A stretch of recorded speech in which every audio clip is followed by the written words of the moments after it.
Hello everyone. आज की इस वीडियो में हम सॉल्व करने वाले हैं एसएससी जेईई मेंस 2019 का memory based question. Memory based इसलिए कहा जा रहा है क्योंकि ये क्वेश्चन जो थी क्यूकैप थी, क्वेश्चन कम आंसर बुकलेट। ठीक है, तो यहाँ पे हमने 5 क्वेश्चन को कंप्लीट कर दिया है। ठीक है, लगभग 5 क्वेश्चन ही कंप्लीट हो चुके हैं। और एक ज़रूरी बात ये बतानी थी कि 2018 का 2 क्वेश्चन जो था वो 2019 में रिपीट हुआ था, लेकिन कैसे रिपीट हुआ मैं बता रहा हूँ। सबसे पहले इसमें हुआ ये था कि हमने सबसे पहला क्वेश्चन था ओएसडी निकालने के लिए सेफ ओएसडी फाइंड करना था। 2K18 में क्या था कि सेफ ओएसडी के साथ साथ हमें फाइंड करना था minimum length of overtaking zone, और फाइंड करना था हमें साइन पोस्ट जो था मार्क करना था। ठीक है, लेकिन इस बारी क्या हुआ, सिर्फ इस बारी डेटा तो वही रहा, लेकिन सिर्फ पूछा ये कि सेफ ओएसडी क्या होगा। ठीक है, और नंबर 2 क्या थे, factors affecting workability of concrete. ठीक है ना, ये क्वेश्चन जो थी वो 2018 में पूछी हुई थी 15 मार्क्स में, लेकिन ये 2019 में 30 मार्क्स में पूछा हुआ था। तो यहाँ हमने डिटेल सॉल्यूशन किया है। ठीक है, और चलो तो हम शुरू करते हैं। हमारा फर्स्ट क्वेश्चन है, in a close traverse the following bearings were observed with a compass, calculate the interval angles. तो हमें यहाँ पे लाइन और 4 बियरिंग दिया हुआ है, हमें इंटरवल एंगल फाइंड करनी है। ठीक है, हमें दिया हुआ लाइन और 4 बियरिंग, और हमें फाइंड क्या करना है, interval angle. Line A B C C D D E और ई ए। ठीक है, 4 बेरिंग है, 65 degree 0 minute, 125 degree 30 minute, 200 degree 0 minute, 265 degree 15 minute और 330 डिग्री 0 मिनट। ठीक है, हमें फाइंड करना है इंटरवल एंगल।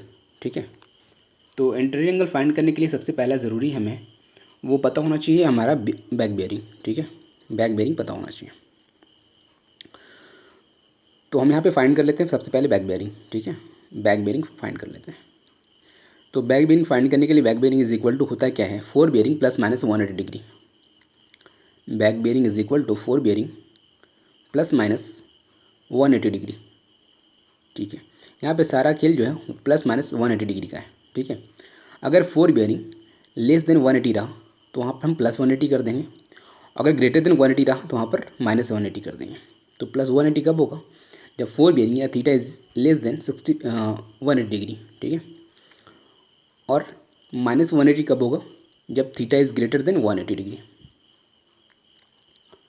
चलो यहाँ तक समझ में आ रही है। देखो 65 है, यानी लेस देन 180 है, तो यहाँ पे प्लस 180 कर देंगे। ठीक है, ये भी हमारा क्या है, लेस देन 180 है, तो यहाँ पे प्लस 180 कर देंगे। यहाँ पर क्या है, ग्रेटर देन 180, तो माइनस 180 कर देंगे। यहाँ पे माइनस 180 कर देंगे, यहाँ पर भी हम माइनस 180 कर देंगे। ठीक है, यहाँ पर हमारा क्या करना था, प्लस 180 करना था। ठीक है, तो बैक बेयरिंग क्या हो जाएगा, 180 प्लस 65 है ना, तो हो जाएगा हमारा 245 डिग्री, और ये हो जाएगा 305 डिग्री 30 मिनट, ये हमारा हो जाएगा 20 डिग्री, ये हो जाएगा हमारा 85 डिग्री 15 मिनट, 85 डिग्री 15 मिनट, और ये हो जाएगा 150 डिग्री। ठीक है, तो अब इंटरवल एंगल फाइंड कर लेते हैं, angle A plus angle B plus angle C plus angle D plus angle E. तो एंगल ए फाइंड करना होगा पहले, तो 158 minus 65 is equal to 85 degree. Angle B is equal to क्या होगा, angle B is equal to हो जाएगा 245 degree minus 125 degree 30 minute. ठीक है, 30 minute is equal to 119 degree 30 minute. ठीक है, angle C is equal to क्या हो जाएगा, 305 डिग्री 30 मिनट, 305 डिग्री 30 मिनट जो बैक बेरिंग आया, माइनस क्या कर देंगे हम, सी डी का 4 bearing 200 degree 0 minute is equal to हो जाएगा 105 डिग्री 30 मिनट। अब क्या करेंगे यहाँ पे, 360 माइनस डी का 4 बेरिंग, डी का 4 बेरिंग 265 डिग्री 15 मिनट, प्लस कर देंगे हम सी डी का बैक बेरिंग, सी डी का बैक बेरिंग। ठीक है, सी डी लाइन का back bearing 20 degree is equal to हो जाएगा 114 डिग्री 45 मिनट, 45 मिनट। अब last angle is equal to निकालते हैं, 360 माइनस ये लाइन की 4 बेरिंग, ये लाइन की 4 बेरिंग 330, और प्लस कर देंगे हम डी लाइन की बैक बेरिंग 85 डिग्री 15 मिनट, तो इज इक्वल टू आ जाता है हमारा 115 डिग्री 15 मिनट। ठीक है, तो हमें इंटीरियर एंगल का सम फाइंड करना है, तो क्या आ जाएगा, angle A plus angle B plus angle C plus angle D plus angle E, है ना, इज इक्वल टू हमारा क्या आने वाला वो देख लेते हैं। सारे एंगल को हम सम करने वाले हैं। ठीक है जी, तो यहाँ पे वैल्यू लिखो, इससे हमारा इंटीरियर एंगल फाइंड हो जाएगा 85 degree, 85 degree angle A plus 119 degree 30 minute, 30 minute plus 105 degree 30 minute plus 114 degree 45 minute plus 115 degree 50 minute, 115 degree 15 minute, तो सारे का सम आ जाता है हमारा वो 540 डिग्री। ठीक है, 540 डिग्री। तो ये कुल मिलाकर हमारा निकला इंटीरियर एंगल। ठीक है, इंटीरियर एंगल हमारा निकल चुका। अब इसे हम चेक कर लेते हैं, कंफर्मेशन के लिए हमें चेक करना होगा कि ये सही है नहीं है। तो चेक करते हैं सबसे पहले। तो थियोरेटिकली हमें पता है इंटीरियर एंगल क्या होता है, 2n-4 × 90 होता है। ठीक है, 2n-4 थियोरेटिकली क्या होता है, 2n-4 × 90। ठीक है, 2n-4 × 90। एन क्या हमारा, एन है नंबर ऑफ साइड। ठीक है, एन है हमारा नंबर ऑफ साइड। तो यहाँ पर डायग्राम देख लेते हैं सबसे पहले, ताकि समझ में आए कि यहाँ पे नंबर ऑफ साइड क्या है। तो सबसे पहले 4 बेयरिंग पे आते हैं। ठीक है ना, 4 बेयरिंग से हम डायग्राम को ड्रॉ करेंगे। सबसे पहले एंगल ए में देखो हमारा क्या हुआ है, 65 डिग्री 4 बेयरिंग है, इसका मतलब फर्स्ट क्वाड्रेंट में है 65 डिग्री। BC की 4 बेयरिंग है 125 डिग्री 30 मिनट। ठीक है, तो ये हमारा क्या होगा, सेकंड क्वाड्रेंट में आ गया, 90 to 180 सेकंड क्वाड्रेंट में आ गया। ठीक है, अब बात करते हैं लाइन CD की बात करेंगे। लाइन CD के लिए बोल रहा है पॉइंट C का 4 बेयरिंग है 200 डिग्री, मतलब ये भी हमारा क्या हो जाएगा, थर्ड क्वाड्रेंट में हो जाएगा। 180 से 270 जो होगा हमारा थर्ड क्वाड्रेंट में हो जाएगा। फिर बात करते हैं 265 डिग्री 15 मिनट, है ना, तो ये भी हमारा क्या हो जाएगा, थर्ड क्वाड्रेंट में ही होगा, क्योंकि 270 तक हमारे थर्ड क्वाड्रेंट में ही रहेगा, 180 to 270। ये हमारा जाएगा 265 डिग्री 15 मिनट। एंगल ई जो है, पॉइंट ई के लिए हमारा जो है 4 बेयरिंग 330 डिग्री है, यानी हमारा ये हो जाएगा 4 क्वाड्रेंट में। ठीक है, तो नंबर ऑफ साइड कितने हो गए, नंबर ऑफ साइड हो गए 1 2 3 4 और ये 5। ठीक है, n = 5 आ गए। तो बस कुछ नहीं करना है, यहाँ पे n की वैल्यू 5 रख देनी है। 2 × 5 - 4, 5 - 4 तो हो क्या, 10 - 4 × 90, है ना, 10 - 4 × 90, 10 - 4 क्या हो जाएगा, 6 × 90 हो जाएगा। फिर 6 × 90 = 540। तो हमने वेरीफाई कर लिया, मतलब चेक कर लिया, दोनों हमारा सेम वैल्यू आ रही है। ठीक है, तो ये हमारी होगी इंटीरियर एंगल। अब नेक्स्ट क्वेश्चन की तरफ मूव करेंगे। हमारा नेक्स्ट क्वेश्चन है quality of first class brick. ठीक है, ये 15 मार्क्स में पूछा हुआ है। ठीक है, 15 मार्क्स का क्वेश्चन पूछा हुआ है, तो इसे हम पॉइंट वाइज डिस्कस करेंगे। Quality of first class brick. सबसे पहले पता है तुम्हें फर्स्ट क्लास ब्रिक की स्टैंडर्ड साइज़ क्या होती है, 90 सेंटीमीटर × 9 सेंटीमीटर × 9 सेंटीमीटर होता है। तो सबसे पहला पॉइंट ये लिखने वाले हैं, first class brick should have 19 centimetre × 9 centimetre × 9 centimetre. ठीक है, first class brick, first point हो गया हमारी, first class brick should have, ये साइज़ तो होनी चाहिए standard size first class brick की, should have 19 centimetre × 9 centimetre × 9 centimetre. Second point को डिस्कस करें। सेकेंड पॉइंट ये लिख दें हम कि क्वालिटी ऑफ ब्रिक लिखना है ना, तो should have uniform shape and size. ठीक है, should have, brick should have uniform shape and size. ठीक है, और एक अलग क्वालिटी बता रहे हैं कि जब इसको स्ट्रक करेंगे तो ब्रिक से क्या होना चाहिए, क्लियर साउंड ये होना चाहिए, इमिट होना चाहिए। On being struck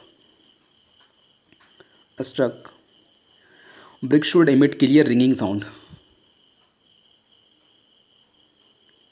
BRICS should emit clear ringing sound.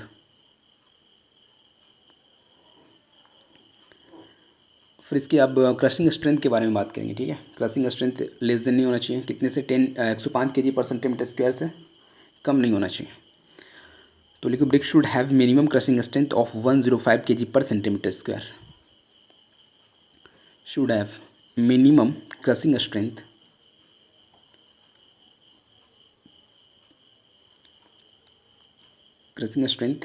Of 105 kg पर सेंटीमीटर स्क्वायर। इसे हम लिख सकते हैं क्या, 10.5 न्यूटन पर mm स्क्वायर, ठीक है, लिख सकते हैं। तो आप लिख दो 10.5 न्यूटन पर mm स्क्वायर। 1 न्यूटन पर mm square is equal to 1 mega pascal होता है, ठीक है। तो इसे हम 10.5 मेगा पास्कल भी लिख सकते हैं ना, 1 मेगा पास्कल। तो इसे हम 10.5 मेगा पास्कल भी लिख सकते हैं क्रशिंग स्ट्रेंथ, ठीक है। अब नेक्स्ट पॉइंट को डिस्कस करेंगे। Brick should not absorb water more than 20% of its dry weight after 24 hour of emerging of in water. समझ में आई? ड्राई वेट के 25% से ज़्यादा नहीं होना चाहिए, फर्स्ट क्लास ब्रिक के बारे में बता रहे हैं। अगर उसको हम 24 आवर के लिए वाटर में इमर्ज कर दे तो, ठीक है। Brick should not absorb water more than 20% of its dry weight after 24 hour of emerging in water, ठीक है।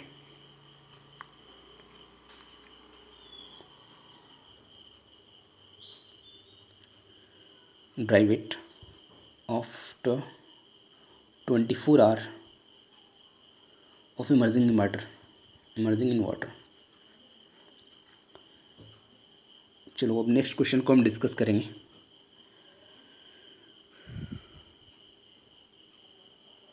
हमारा नेक्स्ट क्वेश्चन है 15 मार्क्स का। The length of line measured with a 20 metre chain was found to be 250 metre.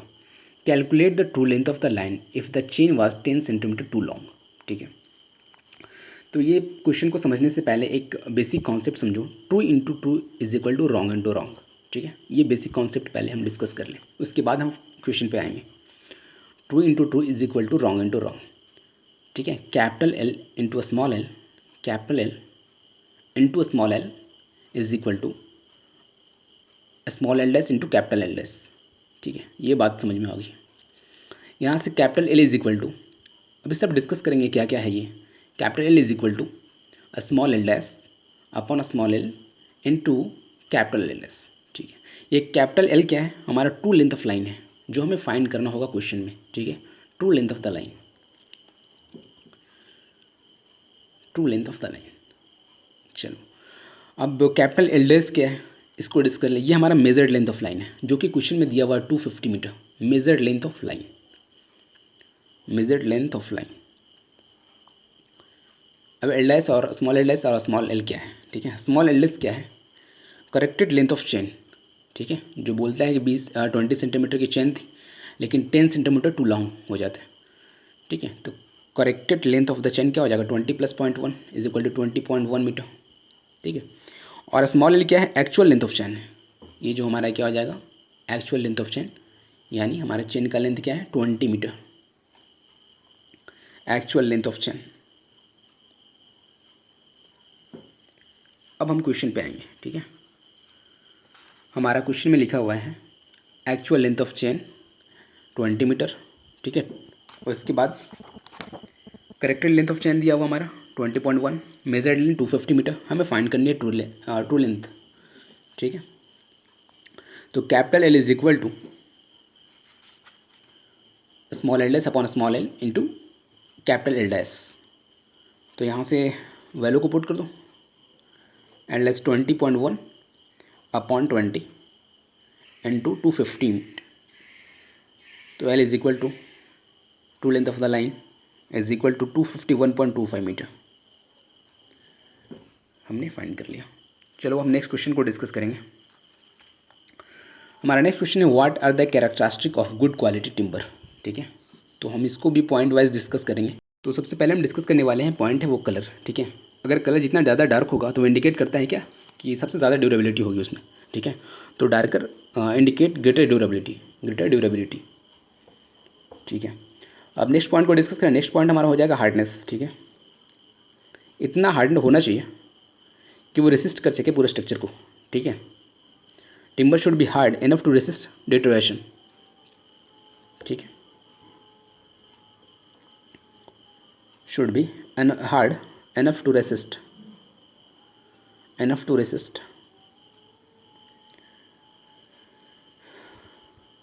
Deterioration. अब next point को discuss करेंगे। वो next important point है वो स्ट्रेंथ है। ठीक है, स्ट्रेंथ तो it should be have sufficient strength to resist heavy structure load. ठीक है, क्योंकि इतनी सफिशिएंट अगर स्ट्रक्चर का स्ट्रेंथ अगर नहीं होगा तो क्या होगा, पूरी स्ट्रक्चर डाउन कर जाएगी, फॉल डाउन कर जाएगी। तो कम से कम इतनी तो ये स्ट्रेंथ होनी ही चाहिए।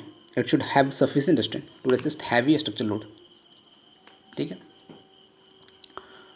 अब नेक्स्ट इंपॉर्टेंट पॉइंट हो जाएगा इसका इलास्टिसिटी, है ना। इसके बाद हमने डिस्कस करनी है elasticity, resist heavy structure load. Next point क्या बोल रहे हैं, इलास्टिसिटी। ठीक है,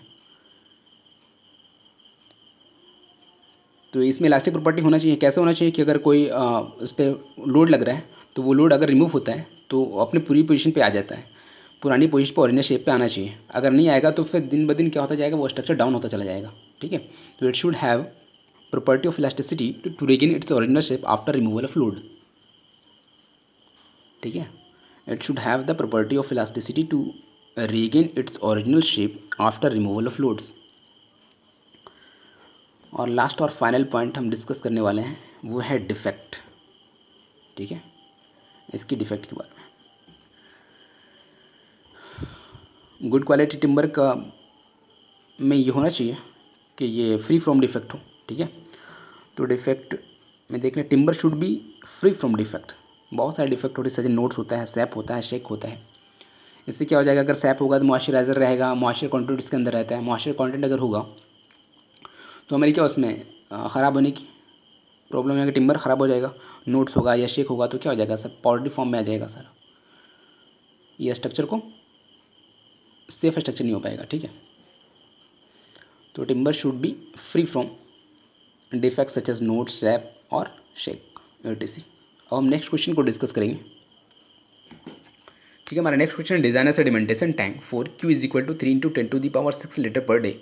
detention time is 4 hour and the flow velocity is 10 centimetre per minute. Question में हमें लिखना है डिज़ाइन करनी है, इसका मतलब हमें डायमेंशन पता करना है कि कितनी है। ठीक है, तो चलो हम सबसे पहले देखते हैं,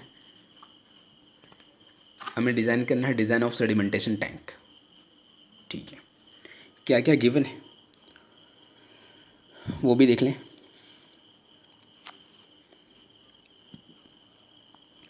तो दिया हुआ Q is equal to 3 × 10⁶ litre per day.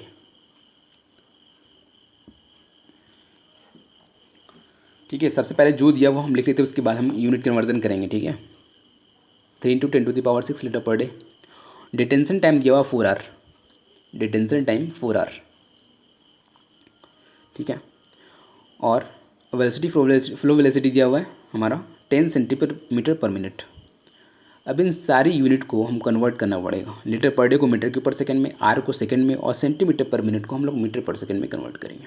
सबसे पहले क्यू को हम कन्वर्ट करते हैं मीटर क्यूब पर सेकंड में। तो क्या करना पड़ेगा, मीटर क्यूब को 10⁻³ से मल्टीप्लिकेशन करना होगा मीटर क्यूब करने के लिए लीटर से। और अगर डे को सेकंड में कन्वर्ट करना है तो क्या करना पड़ेगा, 24 × 60 × 60 कर देंगे। तो यहाँ से हमारी मीटर क्यूब पर सेकंड में कन्वर्ट हो जाएगी। तो यहाँ से सिंप्लीफाई करोगे तो Q इज इक्वल टू आ जाता है यहाँ पे, Q is equal to 0.034 metre cube per second. ठीक है, मीटर क्यूब पर सेकेंड। अब बारी आती है डिटेंशन टाइम की। डिटेंशन टाइम कितनी है, 4 आवर है। तो 4 इंटू इसको सेकंड में कन्वर्ट करना है तो 60 × 60 यानी 3600 से मल्टीप्लाई कर देंगे तो हमें सेकंड में कन्वर्ट हो जाएगा। तो ये हो जाएगा 14400 सेकेंड। ठीक है, नेक्स्ट हमारा क्या है, फ्लो वेलोसिटी दिया हुआ 10 सेंटीमीटर पर मिनट, यानी इसको मीटर पर सेकंड में कन्वर्ट करना चाहते हैं तो 10 × 10⁻² अपॉन 60 करना पड़ेगा, 60 करनी पड़ेगी। तो हो जाएगा हमारा वैल्यू 1.67 इंटू 10⁻³ मीटर पर सेकेंड। ठीक है, यहाँ तक तो समझ में आ रही है। वो हम चलते हैं फाइंड करते हैं डायमेंशन, शुरू करते हैं इसका डिज़ाइन। तो लेंथ ऑफ टैंक सबसे पहले फाइंड करते हैं। Length of tank is equal to क्या हो जाएगा, flow velocity into detention time. देखो सिंपल सा फॉर्मूला याद रखना, यहाँ पे हमें होता था ना डिस्टेंस इज इक्वल टू क्या होता था, स्पीड इंटू टाइम। सेम यही फार्मूला यहाँ पे, सिर्फ क्या लिखा हुआ, length of tank is equal to flow velocity into detention time. तो यहाँ पे हो जाएगा, वैल्यू को पुट कर दो सारी वैल्यू को। तो अगर जनरल फार्मूला भी आया होगा तो हम क्रॉस चेक कर सकते हैं। ठीक है, 24 मीटर। चलो हमने लेंथ फाइंड कर लिया, अब हम फाइंड कर लेते हैं विथ को। B is equal to find करनी है। तो flow velocity is equal to होता है Q अपॉन बी एच। ठीक है, देखो सिंपल सा जनरल फार्मूला क्या होता है, velocity is equal to discharge upon area. तो बट डिस्चार्ज से बी इंटू एच क्या है, एरिया हमारा है। ठीक है, तो सिंपल फार्मूला, जनरल फार्मूला भी हमें याद होगा तो हम क्रॉस चेक कर सकते हैं, वेरिफिकेशन कर सकते हैं हमने एक सही किया या गलत किया। ठीक है, यहाँ पे एच को एज्यूम कर लो 3.5 मीटर। ठीक है, 3 से 3.5 मीटर एज्यूम कर सकते हो, हमने एज्यूम कर लिया 3.5 मीटर। अब बारी आती है बी फाइंड करने की, विथ फाइंड करने की। ठीक है, तो क्रॉस करोगे तो क्या हो जाएगा, Q is equal to Q upon V F into H. आप सारे वैल्यू को पुट कर दो। Q है 0.034 metre cube per second. Flow velocity कितनी है, 1.67 इंटू 10⁻³ मीटर पर सेकेंड। और एच हमारा 3.5 मीटर है। तो बी की वैल्यू आ जाती है यहाँ से 5.8169 मीटर, 9 मीटर। अप्रॉक्स वैल्यू है 6 मीटर के, B is equal to 6 metre. ठीक है, हमने लेंथ भी फाइंड कर लिया और विथ भी फाइंड कर लिया। अब बात है डेप्थ की बारी। ठीक है, टोटल डेप्थ भी फाइंड करनी है हमें, तब जाकर डायमेंशन पूरी कंप्लीट हम मेजर कर पाएंगे सेडिमेंटेशन टैंक की। तो मान लेते हैं सबसे पहले फ्री बोर्ड 0.3 मीटर अज्यूम कर लेते हैं, फ्री बोर्ड 0.3 मीटर। तो टोटल डेप्थ कितनी हो गई, टोटल डेप्थ कितनी हो गई, 3.5 plus 0.3 metre is equal to 3.8 metre. 3.5 plus 0.3 metre तो कितनी हो गई, 3.8 मीटर। तो डायमेंशन क्या हो गया हमारा, यहाँ पर डायमेंशन हो गया 24 इंटू 6 इंटू 3.8। ठीक है, 24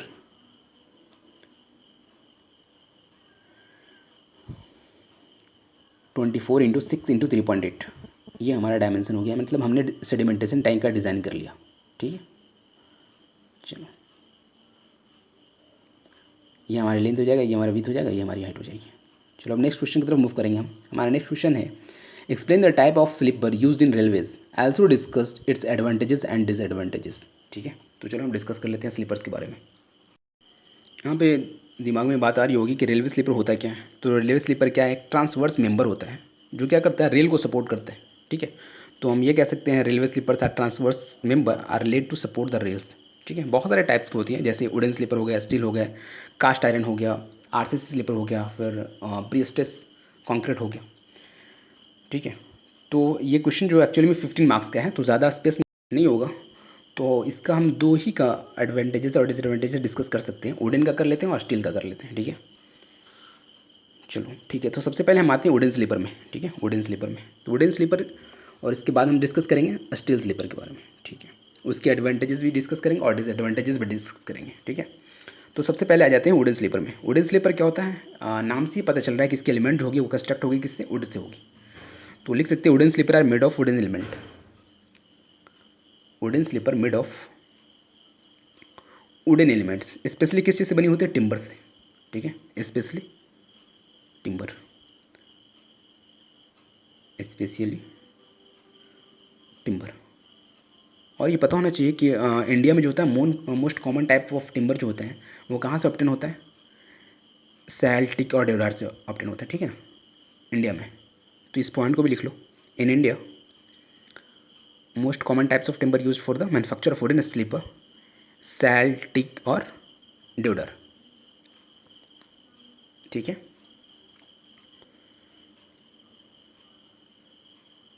चलो अब डिस्कस करेंगे इसकी एडवांटेजेस ऑफ वुडन स्लीपर और फिर डिस्कस करेंगे इसका डिसएडवांटेजेस का। ठीक है, मोस्ट कॉमन टाइप है टिम्बर का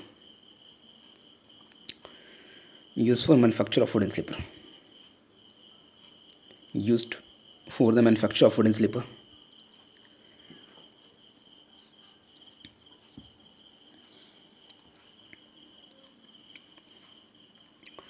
अब इसके एडवांटेजेस की बात करें तो नॉर्मली सोच सकते हो कि ये बहुत ईजिली अवेलेबल हो सकते हैं। तो ईजी अवेलेबिलिटी ऑफ टिम्बर इसका सबसे पहला एडवांटेजेस होगा।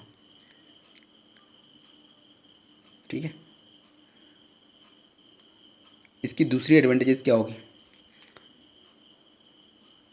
Wooden sleeper are suitable for all type of ballast. ठीक है, सारी ब्लास्ट के लिए सूटेबल है। Wooden sleepers are suitable for all type of ballast. ठीक है, इसके और एक इम्पॉर्टेंट एडवांटेज क्या है?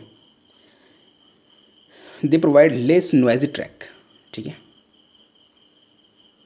They provide less noisy track. अब इसकी बात कर लेंगे हम डिसएडवांटेज की।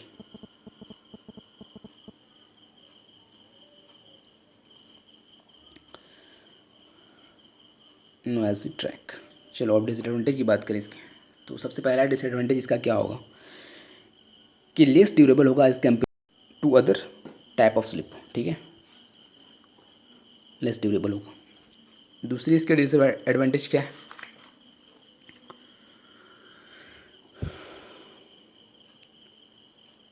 This type of sleepers are subjected to wear tear and decay, है ना।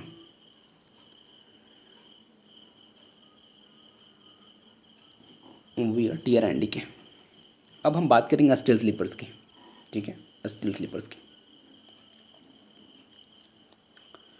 स्टील स्लीपर्स, तो स्टील स्लीपर्स नाम से ही पता चल रहा है कि इसका जो एलिमेंट होगा वो कंस्ट्रक्ट होगा किस स्टील एलिमेंट से होगा, है ना, स्टील एलिमेंट से होगा।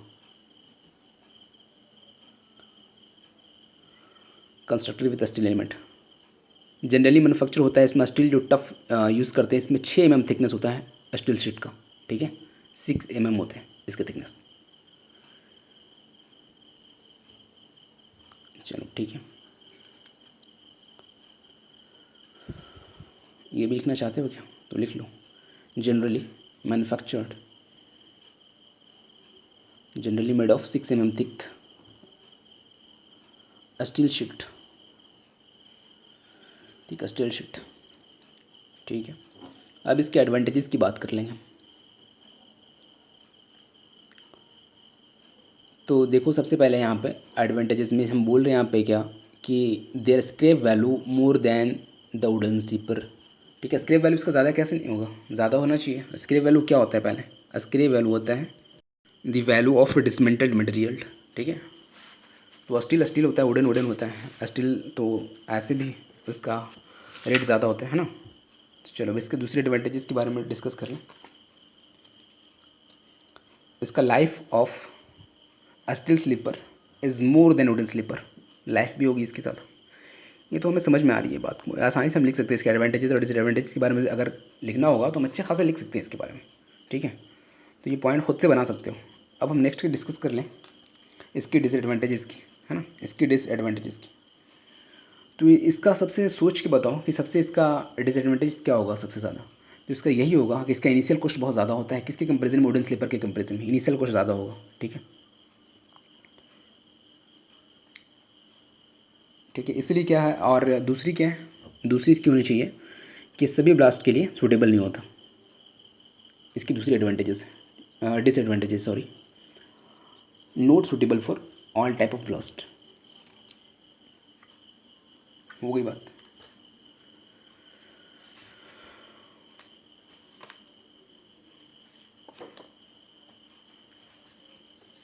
अब नेक्स्ट क्वेश्चन को डिस्कस करेंगे। ठीक है, हमारा नेक्स्ट क्वेश्चन है the speed of overtaking and overtaken vehicles are 70 km/h and 40 km/h respectively on a two-way road. Calculate the safe overtaking side distance if the acceleration during overtaking may be assumed at 0.99 metre पर second square. ठीक है, तो चलो इसको हम solve करते हैं। ठीक है, तो इसमें क्या क्या गिवन है सबसे पहले देख लें। गिवन है हमारा ओवरटेकिंग स्पीड। ओवरटेकिंग स्पीड, या इसे डिज़ाइन स्पीड भी कह सकते हो। ठीक है, overtaking speed is equal to capital V is equal to 70 km/h। ठीक है, ओवरटेकन स्पीड इज़ 40 km/h। इसे वी से डिनोट करते हैं। एक इंपॉर्टेंट चीज़ बता दें, ओवरटेकिंग स्पीड और ओवरटेकिंग स्पीड में तुम्हें कन्फ्यूज़न हो तो याद रखना हमेशा, ओवरटेकिंग स्पीड जो होता है वो क्या होता है, स्लो स्पीड होता है। ठीक है, इसे स्लो स्पीड भी कह सकते हैं। ठीक है, स्लो स्पीड। ये क्या है, टू वे रोड है, टू वे ट्रैफिक है। तो यहाँ पे क्या समझ में आ रही है, टू वे ट्रैफिक रोड है तो O S D is equal to क्या हो जाएगा, D1 + D2 + D3, है ना। ठीक है, और हमें एक्सेलरेशन अज्यूम करना है 0.99 मीटर पर सेकेंड स्क्वायर। ठीक है, देन हमें फाइंड करना है सेफ OSD। क्या फाइंड करना है, सेफ ओवरटेकिंग साइड डिस्टेंस। चलो तो फाइंड करते हैं। तो टू वे ट्रैफिक के लिए safe OSD is equal to हो जाता है D1 + D2 + D3। अगर वन वे होता है तो हम यहाँ पे लिख सकते थे क्या, D1 + D2 सिर्फ। बात आ रही है समझ में। यहाँ पर D1 कैसे फाइंड करते हैं, D2 कैसे फाइंड करते हैं और D3 कैसे फाइंड करते हैं। D1 is equal to 0.278 VBT। VBT यहाँ पे VB क्या है, स्लो स्पीड है या ओवरटेकन स्पीड है, और T हमारा रिएक्शन टाइम है। अगर क्वेश्चन में रिएक्शन टाइम गिवन नहीं हो, ठीक है, रिएक्शन टाइम गिवन नहीं हो तो according to IRC Indian road congress, OSD के लिए हम लोग रिएक्शन टाइम अज्यूम कर लेते हैं 2 सेकेंड और SSD के लिए हम लोग अज्यूम कर लेते हैं 2.5 सेकेंड। ठीक है, फॉर OSD 2 सेकेंड और SSD के लिए अज्यूम कर लेते हैं हम लोग 2.5 सेकेंड। तो यहाँ तो बात हो रही है OSD की। ठीक है, अब बात करते हैं D2। D2 is equal to क्या होता है, 0.278। यहाँ पे 0.278 हम इसलिए कर रहे हैं क्योंकि यहाँ पे हमने किलोमीटर पर आवर को हम लोग मीटर पर सेकंड में डायरेक्ट कन्वर्ट कर दिया है, तो यहाँ पर वैल्यू भी हम रखेंगे किलोमीटर पर आवर में। VBT + ½ AT²। यहाँ पर T जो है रिएक्शन टाइम नहीं है। T कैसे फाइंड करते हैं, T इज इक्वल टू हो जाता है 4s/a, √4s/a। ठीक है, ये सेम क्वेश्चन है, ये क्वेश्चन ऑलरेडी आया हुआ है 2K18 में। ठीक है, वहाँ हम लोग को डिज़ायरेबल लेंथ भी फाइंड करनी थी, minimum length of overtaking zone find करना था। ठीक है, तो यहाँ पे एस इज इक्वल टू क्या हो जाएगा, 0.2 BB + 6। ठीक है, अब D3 की बात करेंगे। D कैसे फाइंड करेंगे, D3 इज इक्वल टू हो जाता है 0.278 into overtaking speed into time. ठीक है, अब चलो यहाँ पे फाइंड करना शुरू करते हैं। D1 is equal to 0.278 VBT। तो कुछ नहीं, सारी वैल्यू नोन है, हमें सिर्फ क्या करनी है, वैल्यू पुट करना है। तो 0.278 इंटू स्लो स्पीड 40 है ना, into reaction time 2 second assume कर लिया हमने। तो D1 इज इक्वल टू आ जाता है 22.22 मीटर। ठीक है, 2 मीटर हमने D1 फाइंड कर लिया। अब हमें फाइंड करनी है D2। तो D2 में हमें बहुत सारी फाइंड करनी है, पहले T फाइंड करनी है, फिर हमें S भी फाइंड करनी है। तो ठीक है, हम 1 बाय 1 फाइंड करते चले जाएंगे। सबसे पहले हम फार्मूला लिखें 0.278 VBT + ½ AT²। तो 0.278 VBT + ½ AT² हो रहा था। यहाँ पे सबसे पहले हम फाइंड कर लेते हैं S की वैल्यू, ताकि फिर इसके बाद हम T की वैल्यू फाइंड कर सकें। तो S is equal to 0.2 into slow speed 40 + 6। तो 0.2 इंटू 48, 8 और +6 14। तो S is equal to 14 metre हो जाएगा, 14 मीटर। अब इस S की वैल्यू हम अगर T में पुट कर दें तो हम T की वैल्यू फाइंड कर पाएंगे। T is equal to √4s/a होता है। तो A ऑलरेडी हमें पता है 0.99 मीटर पर सेकेंड स्क्वायर क्वेश्चन में गिवन था, 14/0.99। तो यहाँ पर वैल्यू आ जाती है 7.5 सेकेंड। ठीक है, चलो अब हमें पता चल गया, तो सीधे हम यहाँ पुट करते हैं और वैल्यू फाइंड करते हैं D2 का। 0.278 इंटू VBT यानी VB 40 into T 7.5 + ½ AT² half into 0.99 into 7.5 का²। देखो यहाँ पे भी माइनर मिस्टेक हो गई, यहाँ पे हमने 14 लिख दिया है, यहाँ पे हमें T इज इक्वल टू 7.5 लिखना था। ठीक है ना, 7.5। ध्यान रहे क्वेश्चन में माइनर मिस्टेक हो सकता है। चलो तो D2 यहाँ से फाइंड हो जाती है। D2 is equal to 110.5 metre. हमने D2 फाइंड कर लिया। अब हम फाइंड कर लेते हैं D3। ठीक है, तो D3 भी आसानी से फाइंड कर लेंगे। D3 इज इक्वल टू हो जाता है 0.278 into overtaking speed into time. Time हमने अभी फाइंड किया हुआ है 7.5। तो 0.278 इंटू 70 इंटू 7.5 ठीक है। तो यहाँ से D3 की वैल्यू आ जाती है 145 metre. D3 is equal to 145 metre. चलो अब फाइंड करना है हमें OSD। तो 2A ट्रैफिक के लिए OSD हमने भी बताया, OSD इज इक्वल टू आता है D1 plus D2 plus D3, सारे को सम कर देंगे। ठीक है, तो बस सम कर देना है 22.22 प्लस 110.45 110.5 प्लस 145। तो यहाँ से आ जा रहा है तुम्हारी वैल्यू 5 और 5 7 और 0 2 हो जाएगा 2, और ये हो जाएगा 7, और ये हो जाएगा 7, और फिर से हो जाएगा 4 और 5 2 7 7 और 2 277.72 है ना, 277.72 मीटर OSD। ठीक है, चलो हमारा नेक्स्ट क्वेश्चन है write down method of disinfection and explain UV rays method.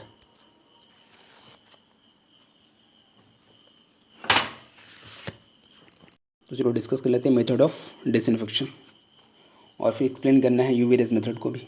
ठीक है, तो बहुत सारी मेथड होती है, लेकिन कुछ मेथड प्राइमरी मेथड है जो डिस्कस करें। सबसे पहला जो है वो ओजोनेशन है। ठीक है, ओजोनेशन,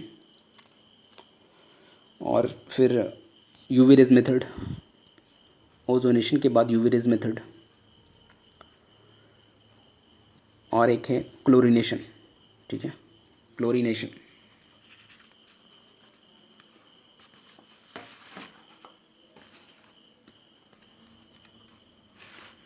ठीक है, तो यहाँ पे हमें एक्सप्लेन करनी है क्या, UV रेज मेथड को ही एक्सप्लेन करनी है। ठीक है, तो हम यहाँ पर सबसे पहले डिस्कस कर लेते हैं UV रेज मेथड को।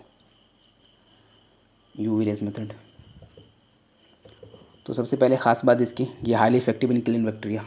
This rays are highly effective in killing bacteria. ठीक है, ठीक, तो पहला पॉइंट इसमें ये लिखो, this rays are highly effective in killing bacteria, highly effective in killing bacteria. उसके बाद हम डिस्कस करें इंपॉर्टेंट पॉइंट के बारे में इसके। ये बहुत कॉस्टली होता है। ठीक है, वेरी कॉस्टली होता है। This method is very costly.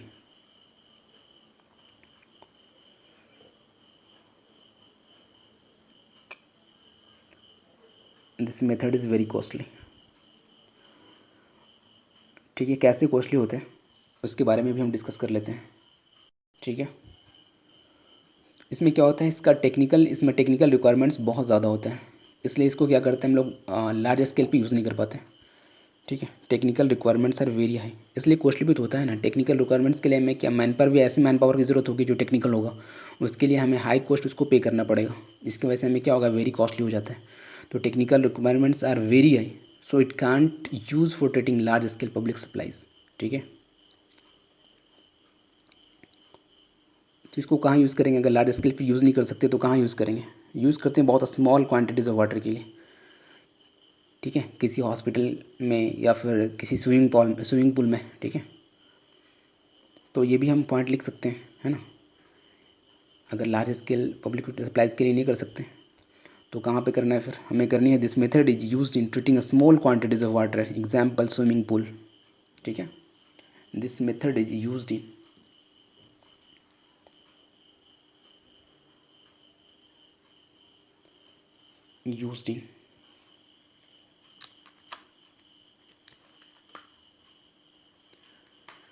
treating a small quantities of water like swimming pool। ठीक है, चलो अब हम नेक्स्ट क्वेश्चन को डिस्कस करेंगे। हमने UV रेज मेथड को एक्सप्लेन कर दिया। तो क्वेश्चन नंबर 3 है, the in situ percentage ward a sand deposit is 34% for determining the density index. Dried sand from a stratum was filled loosely in a 1000 centimeter cube mold and was then vibrated to give maximum density.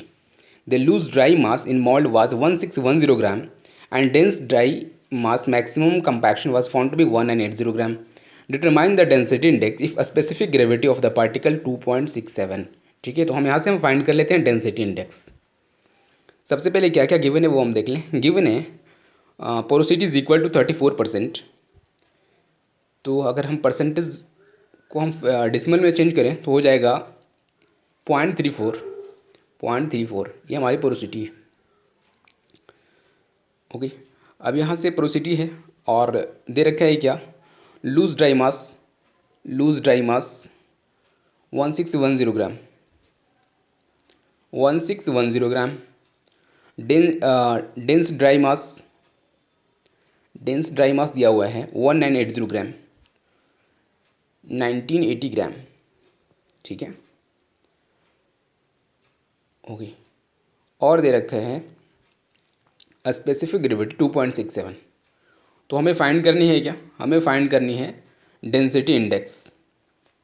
तो density index is equal to होता है क्या है, density index is equal to होता है E max minus E natural upon E max minus E minimum. ठीक है, तो यहाँ पे हम लिखते हैं density index is equal to I D is equal to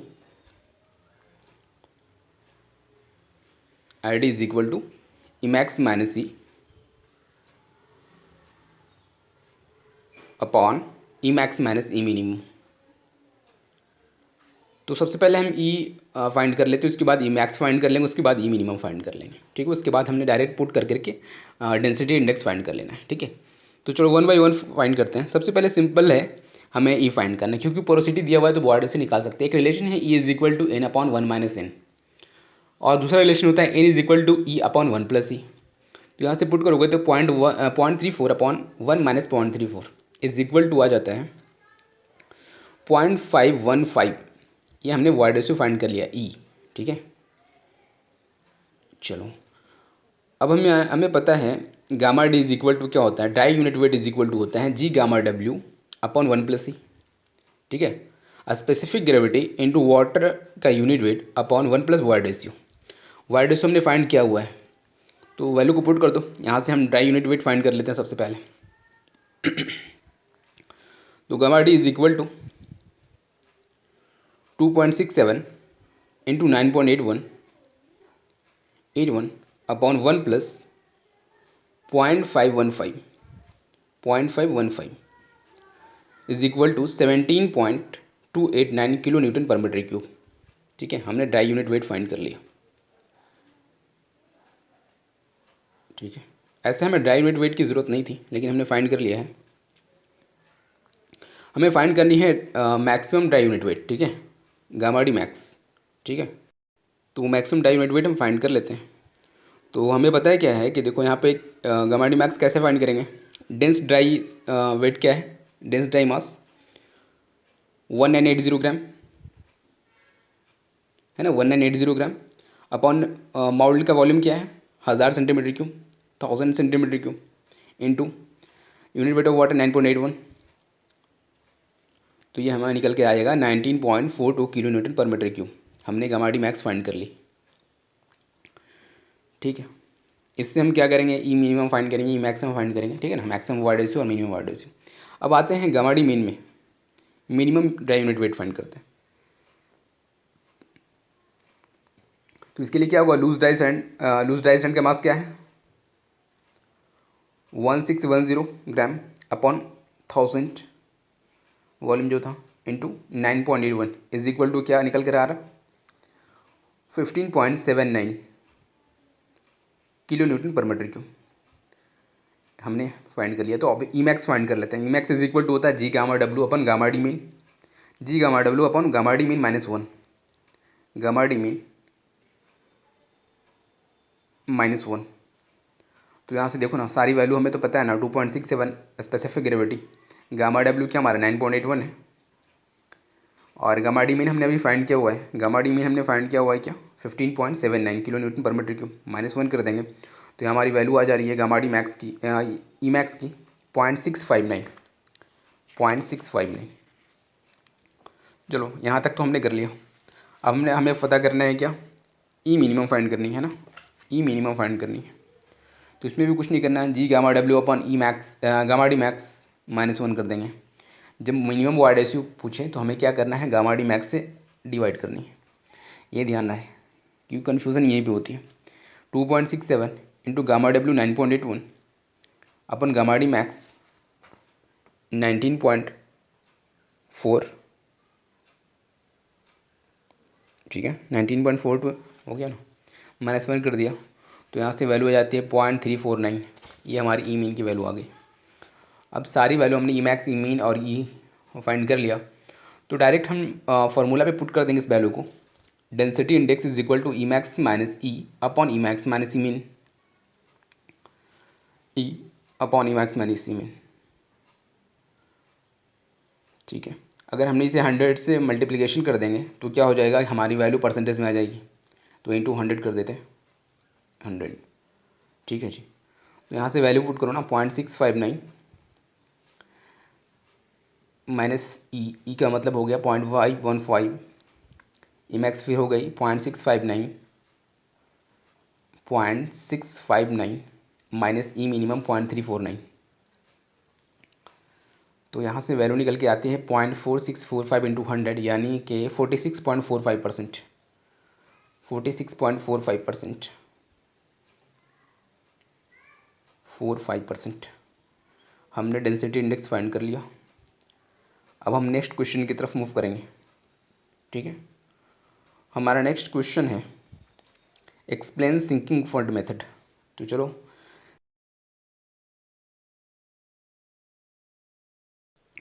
तो सिंकिंग फंड मेथड क्या होता है, कैसा टेक्निक होता है डिप्रिसिएटिंग करने का।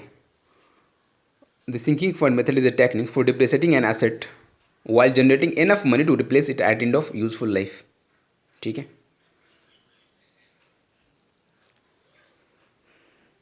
तो सबसे पहले इसकी हमने डेफिनेशन लिखनी है। The sinking fund method is the technique for depreciating is technique for depreciating an asset while generating enough money to replace it at the end of useful life। ये सेंटेंस पूरी इजी सेंटेंस है, simple सी sentence है, समझ में आ रही है पूरी बात, ठीक है।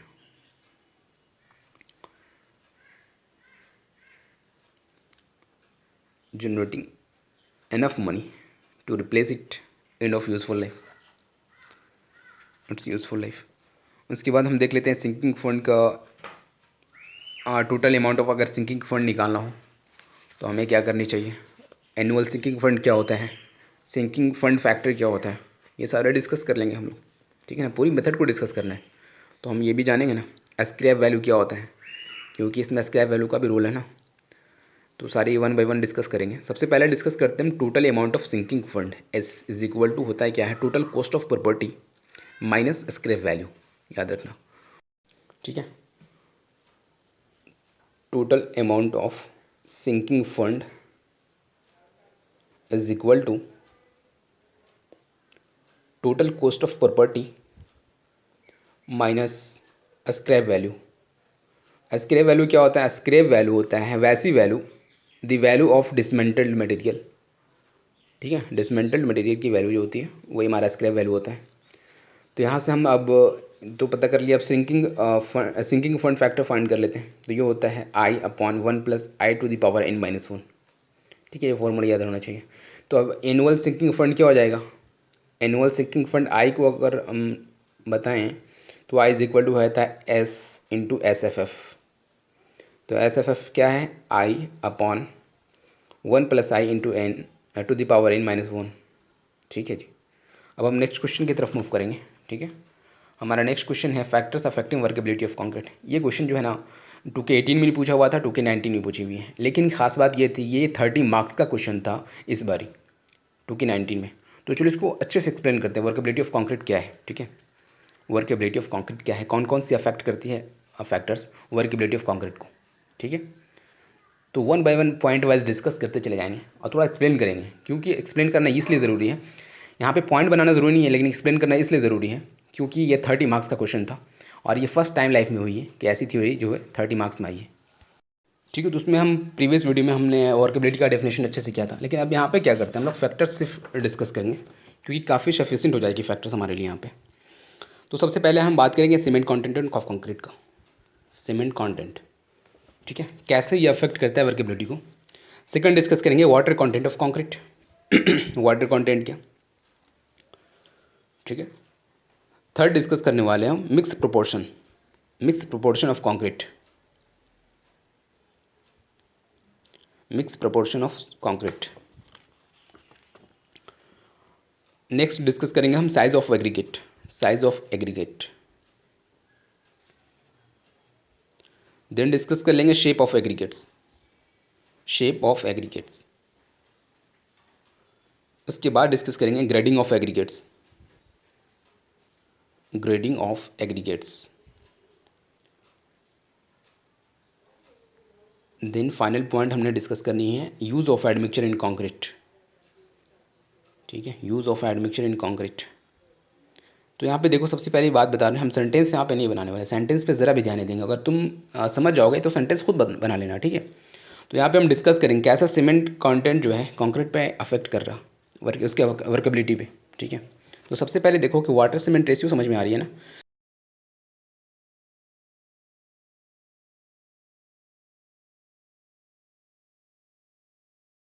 ठीक है, तो for a given water cement ratio the increase in cement content will also increase the water content per unit volume of concrete increasing the workability of concrete. ठीक है, अगर सीमेंट कंटेंट हमने बढ़ाया है तो हमें क्या करना पड़ेगा, water content per unit volume के लिए, उस वॉल्यूम के लिए हमें वाटर कंटेंट भी बढ़ाना पड़ेगा, जिससे क्या होगी, हमारी कंक्रीट की वर्केबिलिटी जो होगी इंक्रीज़ कर जाएगी। कंक्रीट की वर्केबिलिटी इंक्रीज़ कर जाएगी। तो सिंपल सी बात लिख सकते हैं क्या कि increase in cement content of concrete also increase the workability of concrete.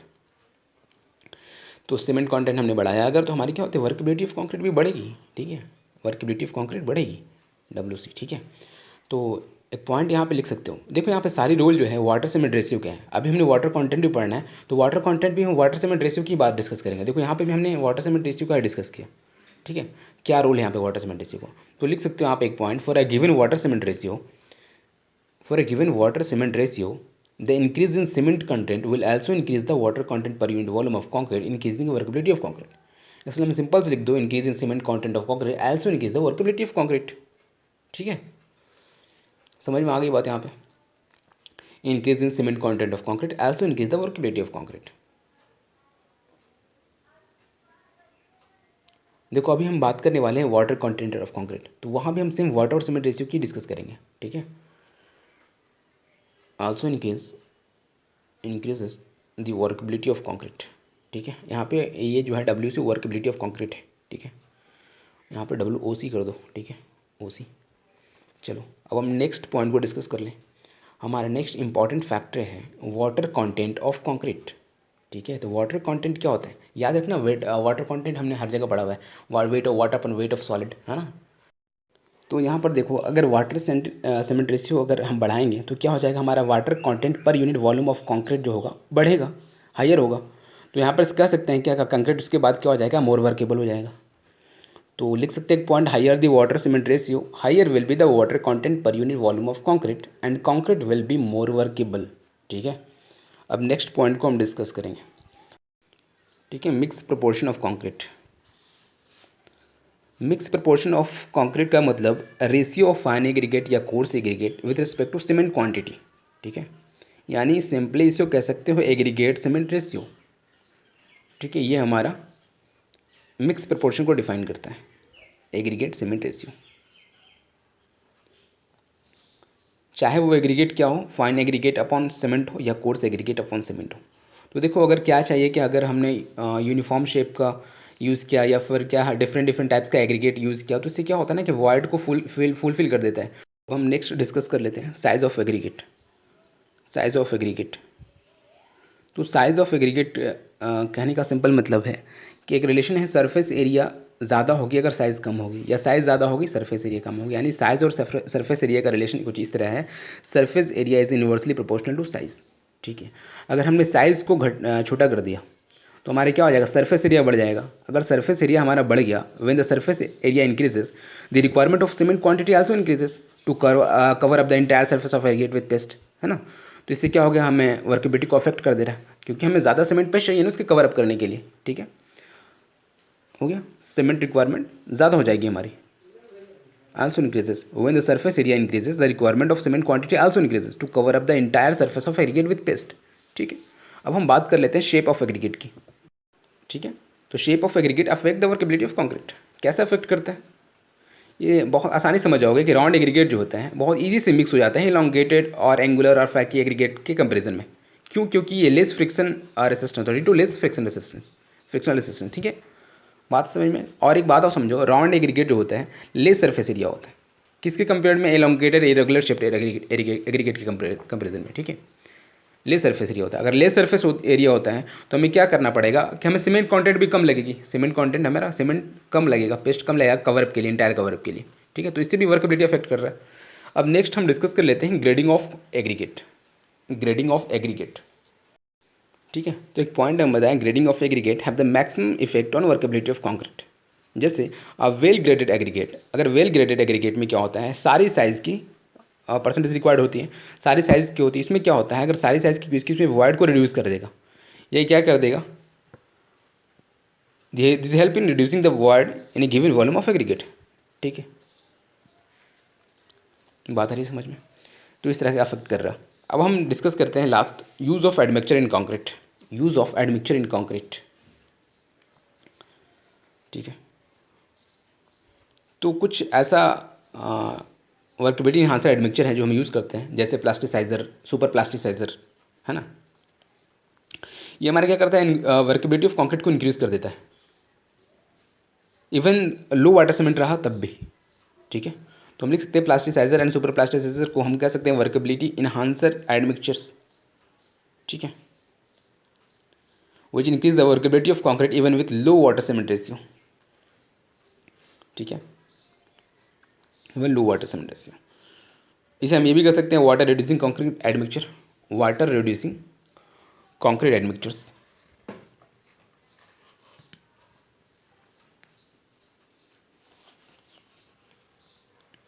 अब हम नेक्स्ट क्वेश्चन को डिस्कस कर लें। हमारा नेक्स्ट क्वेश्चन है, write down the stability condition for floating body. ठीक है, इसको डिस्कस करनी है, तो चलो डिस्कस कर लेते हैं। Stability condition for floating body, तो मेरी ये लाइन पे थोड़ा जोर देना समझने की। हम कह रहे हैं when a body is given a small angular displacement.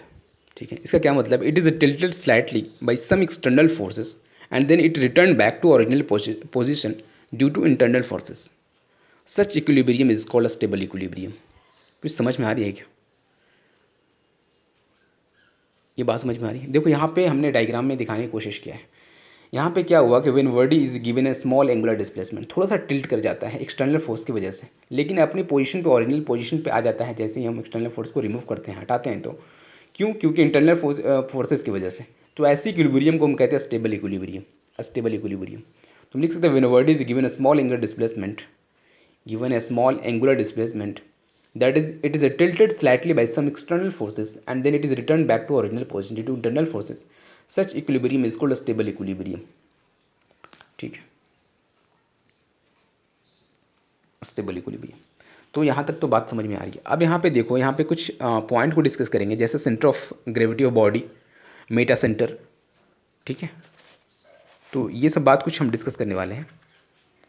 और फिर बहुत सारी बात हो गई, जैसे कि और हमने डिस्कस करनी है मेटासेंटेरिक हाइट क्या होता है ना। तो ये पहले लिख लो भाई, some external force and then it returns back to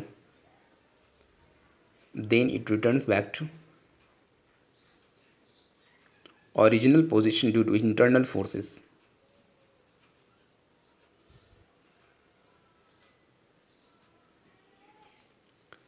ठीक है, ऐसे इक्विलिब्रियम को क्या कहते हैं? Such equilibrium is called a stable equilibrium. ठीक है, अब यहाँ पे मेटा सेंटर की पोजीशन के बारे में डिस्कस करेंगे। ठीक है,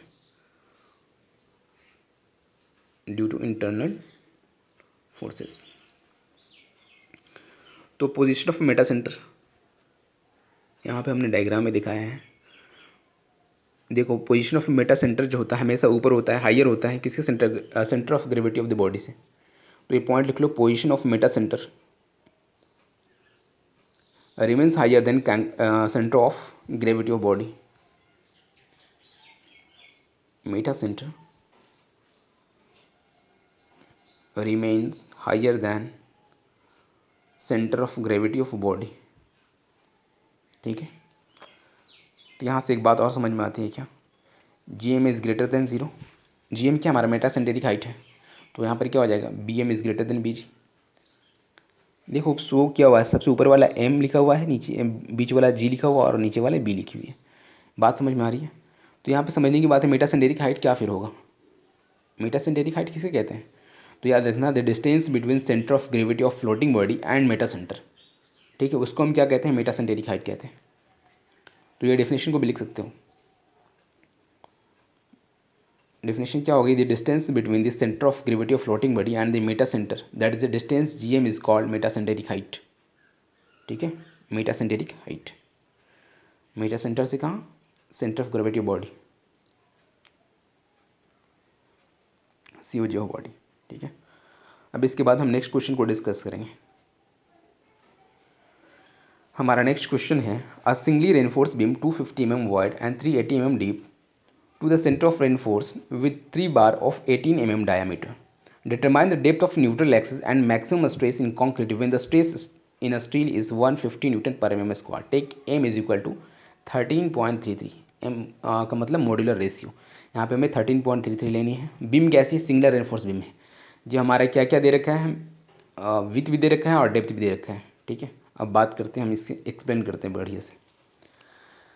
तो देखो सबसे पहले क्या क्या गिवन है वो लिखो, समझ में आना चाहिए हमने क्या करनी है। हमें निकालनी है determine the depth of neutral axis and maximum stress in concrete when the stress in steel is 150 Newton पर mm स्क्वायर। तो सबसे पहले विद दिया हुआ है क्या, हमारा वाइड है 250 mm की वाइड है, ठीक है, डीप है 380 mm, D is equal to 380 mm। बात समझ में आ रही है? हमने 3 बार यूज़ किया 18 mm डाया का। रेनफोर्स क्या है, reinforce with 3 bar of 18 mm dia. ठीक है, यहाँ पे समझ में आ रही है। हमें फाइंड क्या करनी है, न्यूट्रल एक्सिस फाइंड करनी है, यानी एक्स ए फाइंड करनी है, एक्स ए फाइंड करनी है, actual depth of neutral axis. ठीक है, और हमें क्या फाइंड करनी है, और फाइंड करनी है हम लोग मैक्सिमम स्ट्रेस इन कॉन्क्रीट। ठीक है, वो भी फाइंड करेंगे। जहाँ जबकि स्ट्रेस इन स्टील दे रखी है 150 न्यूटन पर mm स्क्वायर, सिग्मा स्टीम लिखा, और मॉड्यूलर रेशियो हमें लेने हैं 13.33। चलो यहाँ तक बात समझ में आ रही है। तो अपना प्रोसेस शुरू करते हैं। सबसे पहले हमें फाइंड करनी है actual depth of neutral axis, x A is equal to what, actual depth of neutral axis x A is equal to what. तो यहाँ पे बात हो रही है सिंगली रेनफोर्स बीम के लिए, तो सिंपल सा हम एक रिलेशन लिख दे रहे, b into x A square upon two is equal to modular ratio into area of steel into d minus x a. तो यहाँ पे सारी वैल्यू नोन है, लिख दो 250 इंटू एक्स ए स्क्वायर जो फाइंड करनी है हमें upon 2 is equal to modular ratio 13.33। अब देखो 3 बार हमने यूज़ किया 18 mm डाया का, तो a is equal to pi by 4 18 का स्क्वायर हो जाएगा, पाई बाई 4 18 का स्क्वायर इंटू 3 कर दिए। ठीक है, इंटू डी माइनस एक्स ए, डी हमारा क्या था 380 माइनस एक्स ए। यहाँ से एक्स ए रिलेशन निकालना है हमें, तो एक इक्वेशन आ जाएगी, इक्वेशन आने वाला ये x A square plus 81.409 x a 409 x a minus 30935.41 is equal to 0। इस इक्वेशन को सॉल्व करोगे तो हमारा actual depth of neutral axis x A is equal to आ जाता है 139.83 mm, 83 mm। हमने actual depth of neutral axis find कर लिया। चलो हम फाइंड कर लेते हैं, क्या फाइंड कर लेते हैं कि इसके मैक्सिमम कंप्रेसिबल स्ट्रेस किसके करस्पॉन्डिंग में, कॉन्क्रीट के करस्पॉन्डिंग में क्या है। ठीक है, तो C इज इक्वल टू होता है sigma S T into actual depth of neutral axis into mode upon modular ratio into d minus X है, यही होता है। अब इस पर पुट कर दो वैल्यू को, सिग्मा एस टी क्या होता है, sigma S T is equal to हो जाएगा 150 इंटू 139.83 ना, एक्स है 13.33, 380 माइनस 139.83, तो यहाँ से कुल मिलाकर आ जाएगी। देखो यहाँ रिलेशन कैसे निकाले हम, यहाँ से यहाँ मेरा एक रिलेशन था ना, M into sigma C B C upon sigma S T is equal to X upon D minus X है, वहाँ से रिलेशन को हमने सिंप्लीफाई किया है। तो यहाँ से मैं सी इज इक्वल टू आ जाती है 6.55 न्यूटन पर mm स्क्वायर। ठीक है, तो मैं ये समझ में आ रही है। अब तुम सोच रहे हो कि डायग्राम में कैसे शो करेंगे, तो देखो ना हम डायग्राम में बना रहे हैं। सबसे पहले हमने ये बना लिया इसमें हमने 3 बार यूज़ किया हुआ है 18 mm डाया का। तो यहाँ पे शो कर दो 1 2 और 3 यूज़ कर लिया हमने। यहाँ पे लिख देते हैं हमने क्या यूज़ किया हुआ है। ये हमने सेंटर से बांट दिया है। 3 बार हमने यूज़ किया 18 mm डाया का। यहाँ तक तो समझ में आ गई। हमने डी देखा हुआ था, डीप कितनी थी, 380 mm डीप थी, 380 mm।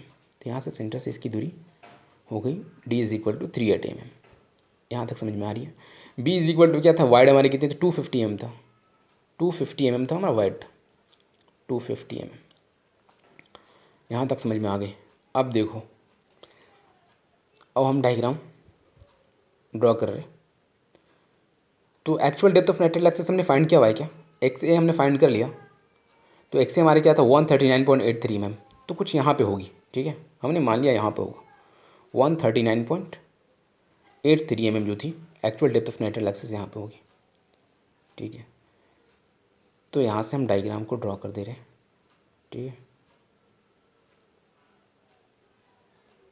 ये यहाँ से इस लाइन को मिला दो, ठीक है।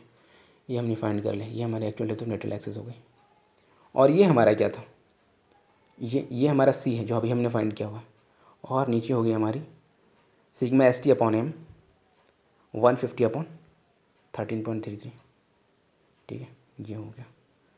तो ये हमने कर लिया। हमारा नेक्स्ट क्वेश्चन है, determine the load carrying capacity of column of size 300 × 400 mm reinforce with a 6 thread of 20 mm dia. The grade of concrete and steel are M20 and Fe415 respectively. Assume that the column is short. हमें क्या करना है, load carrying capacity find करनी है column की। और हमें क्या क्या देखा है, हमने M20 ग्रेड यूज़ किया है कॉन्क्रीट के लिए, और स्टील के लिए हमने Fe415 यूज़ किया हुआ है। हमने 6 बार यूज़ किया है 20 mm डाया का, और हमारी कॉलम की साइज़ जो है 300 × 400 mm है। यहाँ तक तो समझ में आ रही है। तो हमें PU या ये हमें फाइंड करनी है लोड कैरिंग कैपेसिटी, ठीक है। तो साइज़ ऑफ कॉलम क्या हुआ है 300 × 400 mm, समझ में आ रही है। हमने 6 बार यूज़ किया है 20 mm डाया का, ये भी सही है।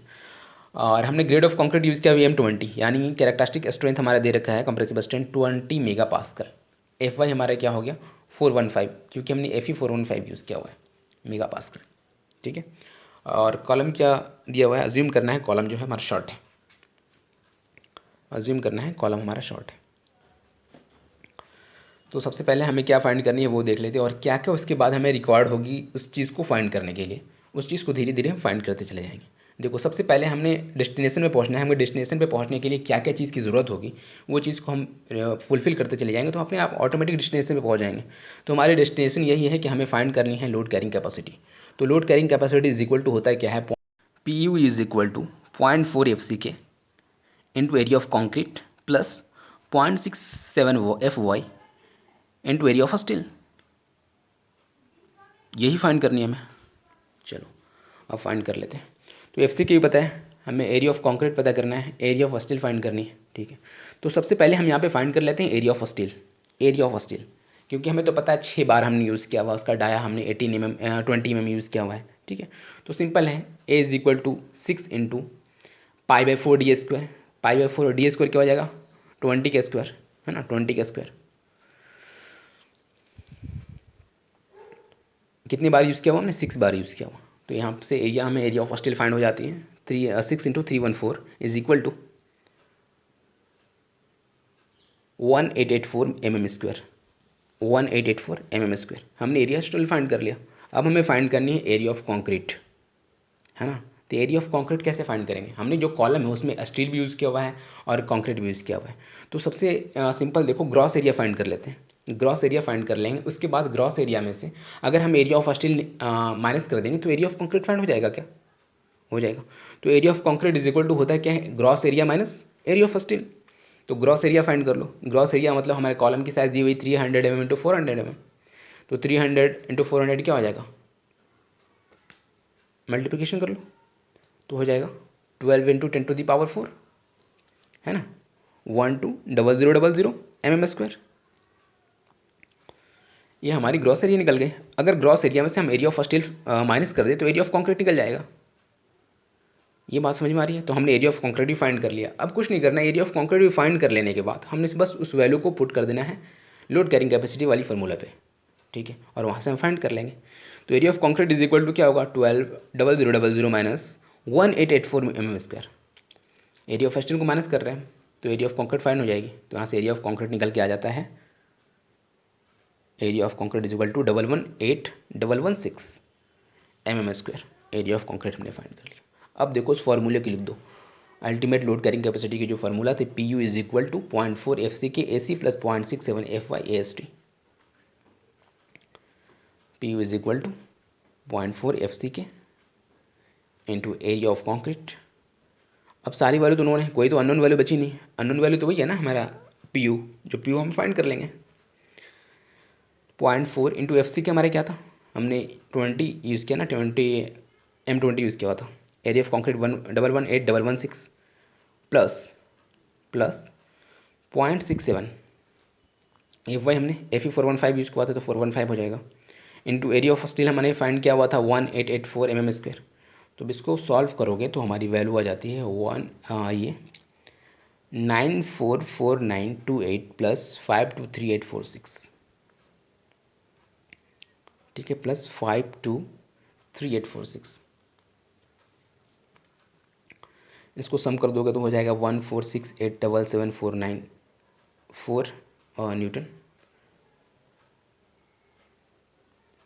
अगर किलो न्यूटन में कन्वर्ट करना चाहते हो तो लिख सकते हो 1468.774 किलो न्यूटन, 1468 और अगर सेफ लोड हमें फाइंड करना होता तो क्या करते हैं, सेफ लोड ऑफ कॉलम निकालना होगा तो यहाँ पे फैक्टर ऑफ सेफ्टी से 1.5 लेकर के डिवाइड कर देंगे तो हमारा वैल्यू आ जाएगा। यहाँ से हो जाएगा हमारा 979.2 किलो न्यूटन। चलो हमने फाइंड कर लिया। तो हमारा क्वेश्चन है draw S F D and B M D for a given cantilever beam. यहाँ पर कैंटिलीवर बीम दिया हुआ है और यहाँ पे हमारी मोमेंट दी हुई पॉइंट बी पे, ये डिस्टेंस 4 मीटर 1.5 मीटर है। तो हमें ड्रा करना है एक एस एफ डी और बी एम डी, ठीक है। तो सबसे पहले हम साइन कन्वेंशन देख लें। अपवार्ड हमने पॉजिटिव लेनी है, डाउनवर्ड हमें नेगेटिव लेनी है शेयर फोर्स के लिए, और बेंडिंग मोमेंट के लिए हमने क्लॉकवाइज जो है पॉजिटिव लेनी है और एंटी क्लॉकवाइज जो है हमें नेगेटिव लेनी है, ठीक है। तो सबसे पहले यहाँ पे कुछ ज़्यादा करने की ज़रूरत नहीं है और नहीं यहाँ पे कुछ निकालने का ज़रूरत है। यहाँ पे क्लियर शेयर फोर्स जो है क्लियर विजिबल है। कैसे, यहाँ पे देखो क्लियर विजिबल है, v plus 10 is equal to 0, तो v is equal to -10, shear force तो 10 आ जाएगा, 10 किलो न्यूटन। यहाँ तक तो कोई कन्फ्यूजन नहीं होनी चाहिए। अब बात आती है बेंडिंग मोमेंट की, यहाँ पे प्रॉब्लम हो गई। तो बेंडिंग मोमेंट में आ जाओ सीधे, बेंडिंग मोमेंट में आ जाओ। तो सबसे पहले यहाँ पे देखेंगे बेंडिंग मोमेंट में हर एक पॉइंट पे देखना है हमें, ठीक है, हर एक पॉइंट पे देखना है क्योंकि यहाँ पे मोमेंट भी लगी हुई है ऑलरेडी बी पे। चलो तो सबसे पहले हमें निकालते हैं फ्रॉम ए टू बी। यहाँ पे डायग्राम भी दिखाना पड़ेगा, तो मैं शो करे तो बेहतर होगी। चलो हम दिखाते हैं यहाँ पर डायग्राम बना करके भी कैसे फ्रॉम ए टू बी हम करने वाले हैं, अभी निकालने वाले हैं। तो यहाँ पे ये हमारी फिक्स एंड हो गई, ये हमारे फ्री एंड हो गए। यहाँ पर कितनी फोर्स लगी हुई, रिएक्शन फोर्स हमारा यहाँ पे 10 किलो न्यूटन का, और ये हमारे बी है, यहाँ पे मोमेंट लगी हुई 40 किलो न्यूटन का। यहाँ पे एक्स पॉइंट लिया, ठीक है, ठीक है, अब समझ में आ रही है यहाँ पे बात। तो और ये 1.5 थी, ये पे 4 मीटर थी। तो bending moment at X is equal to क्या हो जाएगा, 10 इंटू एक्स, 10 इंटू एक्स। यहाँ तक समझ में आ रही है, 10 इंटू एक्स आ रही होगी। अब बताओ एट ए पे एक्स इज इक्वल टू तो 0 होगा, तो यहाँ पे बेंडिंग मोमेंट क्या होगा, बेंडिंग मोमेंट 0 हो जाएगा ना जी, बेंडिंग मोमेंट यहाँ पे 0 हो जाएगा। समझ में आ गई बात।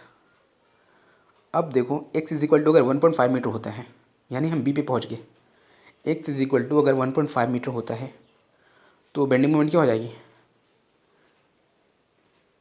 10 इंटू 1.5 तो 15 आ जाएगा, है ना, 15 किलो न्यूटन मीटर, ठीक है। ये हमारा 1.5 मीटर था और ये हमारी 4 मीटर थी। तो बेंडिंग मोमेंट हो जाएगा यहाँ पे बी पे 10 into 1.5, 10 into 1.5 is equal to 15 kilo newton metre.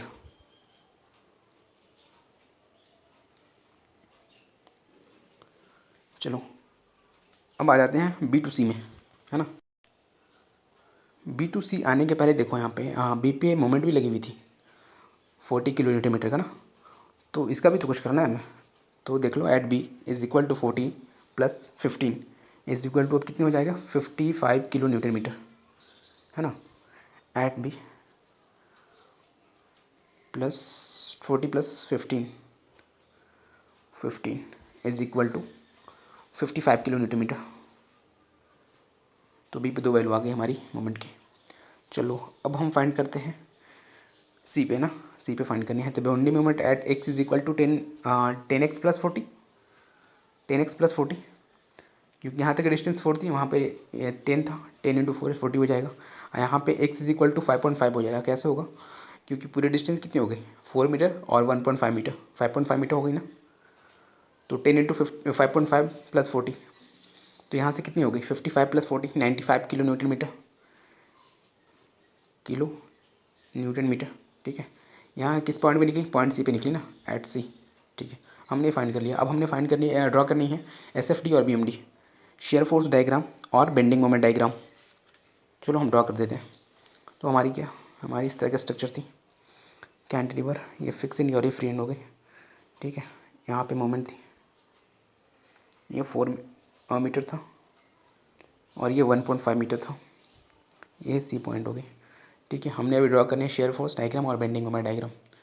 Shear force में कुछ नहीं करना, सिर्फ ध्यान देना है यहाँ पे किसकी डायग्राम जो होगी नेगेटिव में होगी और बेंडिंग मोमेंट पॉजिटिव में होने वाला है। ठीक है, -10।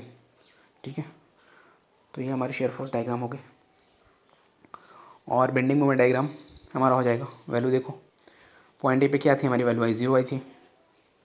पॉइंट बी पे हमारी कितना आया था 15, और फिर हमने बी पे उस मोमेंट अप्लाई करने के बाद देखा तो कितने आए 55 आया, और इसके बाद फाइनली पॉइंट सी पे हमारा 95 आया। ठीक है, तो बस इसको पुट कर देना और लाइन को ड्रॉ कर देनी है। ठीक है, ये हमने ड्रॉ कर देनी है और कुछ नहीं करना, बहुत इजी है, स्मूथली बना दो। ठीक है, एग्ज़ाम में ऐसे ओवर राइटिंग नहीं करना, यहाँ पे माइनर मिस्टेक हो चुका है इसलिए ओवर राइटिंग की जा रही है। ठीक है ना, एग्ज़ाम में यहाँ पे ओवर राइटिंग नहीं करना, वरना डायग्राम में कन्फ्यूज़न हो जाएगी। चलो यहाँ तक तो समझ में आ रही है। ये हमारी पॉजिटिव हो गई, आई थिंक कोई कन्फ्यूज़न नहीं होना चाहिए।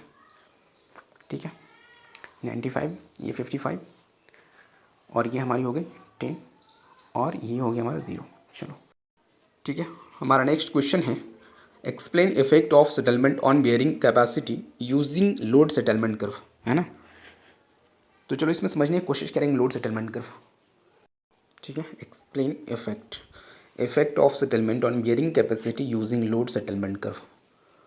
लोड सेटलमेंट कर्व से तुम्हें कुछ याद आती है क्या, हमें याद आ रही है यहाँ पे प्लेट लोड टेस्ट। ठीक है, तो सबसे पहले हम तुम्हें क्यों ना प्लेट लोड टेस्ट थोड़ा हल्का बहुत समझाएं, उसके बाद हमने क्या करना है, लोड सेटलमेंट कर्व में एंटर कर जाना है। उसके बाद हम लोड सेटलमेंट कर्व का कुछ कर्व के डायग्राम को हम एक्सप्लेन करेंगे, कर्व को एक्सप्लेन करेंगे। ठीक है, तो चलो सबसे पहले हम प्लेट लोड टेस्ट में एंटर कर जाते हैं। ठीक है, उसी थोड़ा सा समझते हैं, उसका लिखवाना नहीं, कुछ भी नहीं करना, सिर्फ समझाने की कोशिश करेंगे। तो सबसे पहले दिमाग में लाओ, प्लेट लोड टेस्ट हमारा क्या था, फील्ड टेस्ट था, फील्ड टेस्ट है। ठीक है, इसमें तो कोई कन्फ्यूज़न नहीं होगी। तो प्लेट लोड टेस्ट के बारे में ही बताएं कि plate load test is perform to determine the ultimate bearing capacity of the soil and the portable settlement under given load. ठीक है, ये भी लाइन समझ में आ रही है। अब हम नेक्स्ट लाइन पे पहुंचते हैं, for performing this test the plate is placed at the desired depth. ठीक है, उसके बाद क्या करेंगे, हम ग्रेजुअली फोर्स मतलब लोड अप्लाई करेंगे and the settlement for each increment of load is recorded. यहाँ तक तो कर लिया। फिर एक पॉइंट पर ऐसा होगा, at a point a settlement occur at a rapid rate. उसके बाद क्या करनी है, the total load up to that point is calculated and divided by area of plate to determine the ultimate bearing capacity of the soil. ठीक है, उसके बाद हमने क्या करनी है, अगर सेफ बेयरिंग फाइंड करना हो तो हमने क्या करनी है, अल्टीमेट बेयरिंग कैपेसिटी को हमने क्या करनी है, सेफ बेयरिंग कैपेसिटी से इफेक्ट ऑफ सेफ्टी से डिवाइड कर देना है। उसके बाद क्या करना है, after the collection of field data, ये डेटा कलेक्ट करने के बाद हमने ड्रॉ करनी है load settlement curve, load settlement curve draw करनी है। ठीक है, तो चलो हम लोड सेटलमेंट कर्व ड्रॉ कर देते हैं। तो हम एंटर कर जाते हैं, ये हमारी वो बन रही है लोड सेटलमेंट कर्व। ठीक है, हमने एक्स एक्सिस पे लोड दिखानी है और वाई एक्सिस पे सेटलमेंट शो करनी है। ये जो हमारा ग्राफ बन रही है लोगरिथमिक ग्राफ होते हैं, ठीक है। इसमें हम कुछ कुल 4 लाइन दिखाने वाले हैं, 4 लाइन रहेगी वो चारों लाइन क्या रिप्रेजेंट करता है वो बताएंगे, ठीक है। ये हमारी 3rd लाइन हो गई और हमने ड्रॉ कर देनी 4th लाइन। कुछ पॉइंट का नाम लिख देते हैं, 1 2 3 4 हो गया, ठीक है। अब समझा रहे हैं इसको। सबसे पहले पॉइंट 1 पे आओ। पॉइंट 1 पे देख रहे हो क्या, स्टार्टिंग में क्या थी, शुरू में इनिशियली क्या थी, ये कर्व जो थी स्ट्रेट लाइन में फ्लो कर रही थी। उसके बाद क्या हुआ, but as the load increase होता गया और ये क्या हो गई, फ्लैटेंड आउट हो गई। तो इसका मतलब क्या समझ रहे, there is no clear a point of shear failure, ठीक है। अब पॉइंट 2 में आते हैं। पॉइंट 2 यही क्या है हमारा, loose to medium cohesive soil है, इंडिकेट कर रहा है loose to medium cohesive soil को। पॉइंट 3 जो है वो हमारी पार्शियली कोहेसिव सॉइल को इंडिकेट करता है, ठीक है। पार्शियली कोहेसिव सॉइल को इंडिकेट कर रहा है वो पॉइंट 3 वाली वो लाइन है। और पॉइंट 4 जो शो कर रहा है वो क्या है sir, dense cohesion less soil को, डेंस कोहेशन लेस सॉइल को। देखो अगर कुछ समझ में यहाँ पे नहीं आती है, अगर कुछ प्रॉब्लम हो रही है तो आप बुक से रिसर्च करो, ठीक है ना। ये जहाँ तक हमें समझ में आती है वो हम समझाने की कोशिश करते हैं, ठीक है। अगर समझ में नहीं आ रही है तो बुक से पढ़ो यार, बुक से करो, थोड़ा सा हल्का फुल्का हो जाएगा यहाँ पे, क्योंकि रिसर्च करना ही पड़ेगा ये सब चीज़, क्योंकि थियरी है, थियरी रिसर्च करना ही पड़ता है। न्यूमेरिकल तो आदमी कन्फ्यूजन दूर कर सकता है, लेकिन थियरी में थोड़ा सा डाउट हो जाती है। तो यहाँ पे साइंटिस्ट वाले के लिए रिलेशन देख लो, सेटलमेंट ऑफ फाउंडेशन पर settlement of plate is equal to क्या होता था, width of foundation to width of plate plus 0.3 upon width of plate into width of foundation 0.3, उसके बाद पूरे का स्क्वायर कर देंगे, होल स्क्वायर कर देंगे, है ना। तो ये हमने साइंटिस्ट वाले के लिए किया हुआ था। और एक और रिलेशन याद कर लो, क्लेस वाले के लिए भी रिलेशन याद कर लेना है, ठीक है। थियरी में होता है, ये अपने हिसाब से लिखना होता है, ठीक है। जहाँ तक हमें समझ में आ रही है हमने करवा दिया है, ठीक है। और बात कर लेते हैं फिर क्लेस वाले के लिए भी बात कर ले थोड़ा, है ना। सैंडिस वाले के लिए हमने अभी जिक्र किया हुआ है। तो क्लेस वाले के लिए क्या होगा, इसका तो कुछ नहीं होना, settlement of foundation upon settlement of plate is equal to settlement on width on foundation upon width of plate, ठीक है ना। कुछ यही रिलेशन होता है ना क्लेस वाले के लिए। बस जो था हमने बता दिया है।